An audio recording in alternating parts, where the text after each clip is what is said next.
if the Trump administration was at least a little bit aware of the situation on the ground, or if they didn't actively try to say, like, we hate you and we want you to eat shit and to the working poor every single day with this kind of messaging, with this kind of imagery, I think the Democrats would be getting right now in the shutdown battle.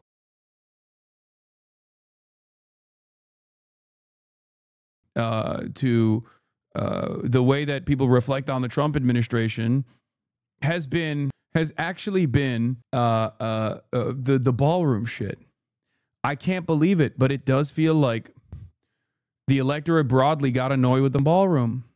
Like, that was a unique moment of discontent. Another one was the Zelensky thing. Like, it just blows my mind that the stuff that people actually care about is the unpresidential qualities of this president, and not the actual impact and not the actual devastation. It is kind of crazy how image obsessed most people are still, where they see people starving and that doesn't piss them off on its own, but they see people starving. They see the Trump administration refusing to release the Epstein files. That was another moment that put a little bit of a dent, right? But the straw that broke the camel's back, it seems, is the fact that this is building a ball. And I cannot believe it. I cannot believe it. But it does kind of feel like I've been looking at these polls and I'm thinking maybe it's coming from, what is this? Mamdani faces criticism from liberal media. What is the liberal media criticism that Mamdani is facing? I've seen so many TikToks of people from inside Walmart and celebrating how empty it is and how stocked the shelves are. Genuinely freak shit. More right-leaning liberal friends said, I'm down with the revolution after the Trump-Zelensky ordeal because his dad is Ukrainian. Yeah, it is a let them eat cake moment, I guess. And it's the juxtaposition. I think it might be the juxtaposition of, like, it might be the buildup of all of the other things that he's up finally coming to a boiling point. Or it might be the juxtaposition of, like, the administration doing this thing, like the multi-millionaire defense contractor back, like, ballroom building initiative. Or it might be the aesthetics of destroying the White House. And I don't know. Maybe it's all of the above. But, you know, one of the stickiest aspects for Trump's disapproval, has been the ballroom. It blows my mind. I guess we're all very visual learners, you know? We're very aesthetically driven still to this day. I think people are just dumb, and the ballroom puts it into black and white for a lot of normies. Sure. The issue I worry about is that this dialectical moment the admin is inducing won't push people towards anything progressive, but deeper into the reactionary bigotry and hatred. Yeah, but we can't. We have an opportunity to make a dent in the collective consciousness here. That's what I mean. As contradictions worsen, people can move in either direction. As contradictions worsen, people can move in the reactionary direction, and as many do, because the Republicans never stop advancing their reactionary agenda, and they never stop trying to make messages stick. They never stop trying to divide the working class, and they do so successfully. But we have an alternative vision here, right? We have an alternative vision here. We can show them these contradictions. We can show the people these contradictions and say, hey, look, there is a different alternative out there. There is a different way out of this. Okay. Obviously, if you are on the left, you are outside of the duopoly framework. It's just the reality. Unfortunately, we have two major parties that are, you know, both capitalists, right?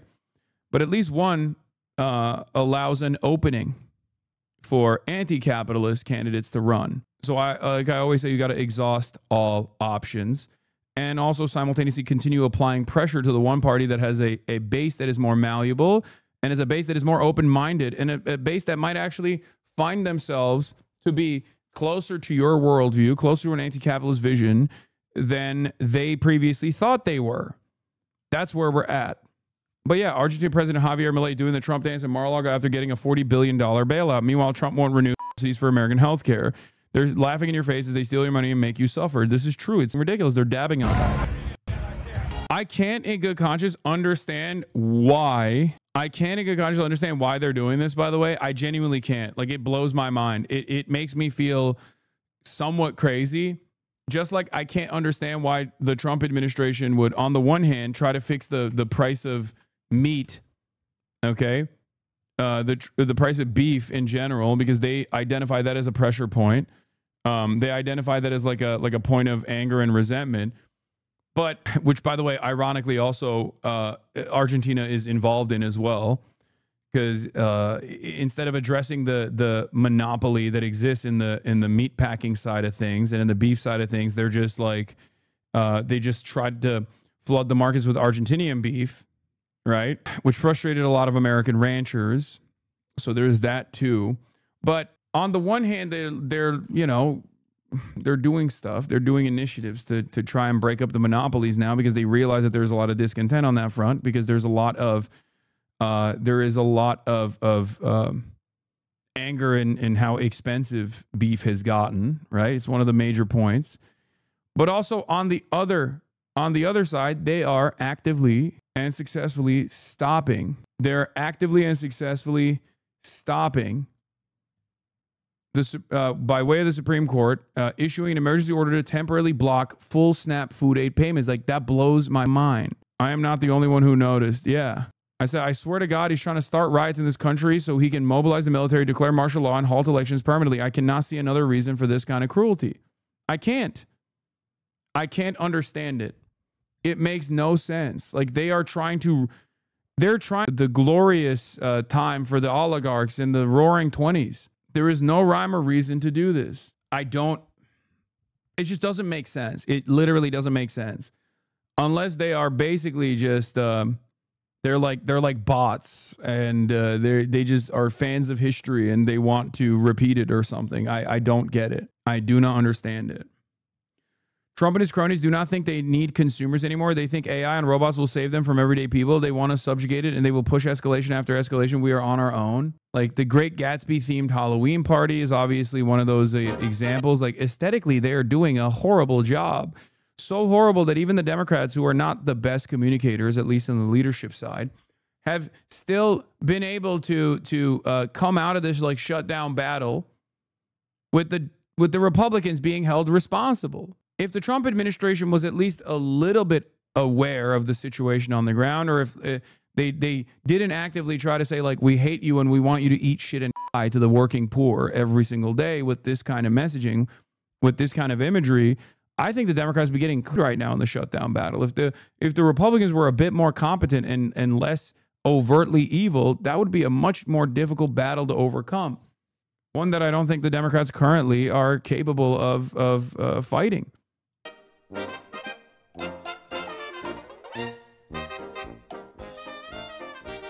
Like, it's so ridiculous. Like, I know Americans are oblivious to their own history. I get it. But like, this is so overt, right? This is literally like Great Depression era levels of income inequality. It's not there yet.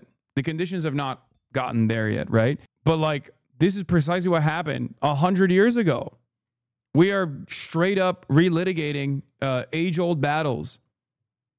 And it's the same forces. It's the same forces of capital that designed an environment, designed a system that gave them endless amounts of wealth and prosperity while the regular people suffered. Yeah, it's basically the roaring 20s in color. Yeah, look at this. 2 articles published on the same day. Are you radicalized yet? Balance zero. SNAP recipients go without food after benefits don't arrive. Elon Musk. Tesla shareholders approve $1 trillion pay package for Elon Musk. The money will be awarded in a series of payments over 10 years if Tesla meets a series of performance benchmarks. What are we doing? No one should have $1 billion, let alone $1 trillion. I cannot comprehend this. And I don't understand how there are people who will ride for this. There are people who still go, no, that's fine. That's good, actually. This is prosperity. This is a good thing. You're silly. You don't understand. This is a good thing. It's like, no, this is just as much a failure of the system as the reality that there are homeless people in the wealthiest country on the planet. Almost 1 million of them, 600, 700,000 people go to sleep without actual shelter every single day in the wealthiest nation on the planet. Okay? That is a policy failure. And this is a policy failure as well. I forced myself to watch some of the Tesla shareholder meeting, and it baffles me how this guy's, this is the guy we're essentially choosing to be the world's first trillionaire, just pure ketamine-filled rants, over-promising and throwing out wild numbers and nothing to substantiate them. The entire crowd is dead silent until they hear, but stock go up, burr, and then they cheer without even understanding what they're cheering for. It's all, it's gotten to a point where, like, I personally think the stock market is just a straight-up scam, where the fundamentals, the market fundamentals don't matter. Where fundamentals have nothing to do with the stock performance, and it's more so just that there are too many vested interests that are like Tesla is becoming like almost too big to fail in this way, where there are too many financial investments into Tesla, so they have to just keep making it seem like the stock is actually outperforming expectations, even though it's collapsed in and of itself. But it's utterly decoupled from the fundamentals, because it's not like people are just still purchasing Teslas. Like, that's not happening. They are overly reliant on this unimaginably unstable and incompetent person, Elon Musk, and the fact that, like, as long as he keeps over promising and never delivering on those promises and people don't punish him for it, then it's fine, because stock price keeps going up. Yeah, $1 trillion pay package for a company with $17 billion in revenue. It's fucking ridiculous. I think stonks have to go up. Always. Stonks always have to go up, no matter what, because there are too many wealthy people that realize that if we brought the market back to like actual fundamentals, many of the top earners for them, many of the top overperforming stocks for them would collapse in its entirety.